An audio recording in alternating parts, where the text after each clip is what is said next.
Trending na naman si Daniel Padilla dahil sa kanyang new hairstyle na skinhead o semi-kalbo.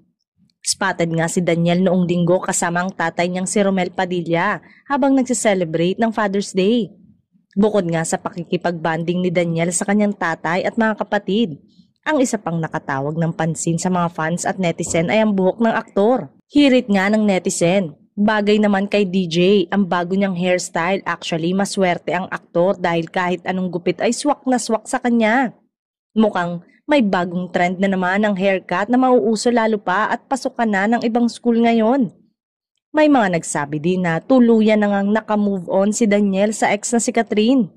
Samantala, ngayon pa lang ay naghahanda na ang solid fans ng mga bida ng pinag-uusapang action series na Incognito para sumugod sa General Santos, Mindanao para makita ang stars ng paborito nilang serye.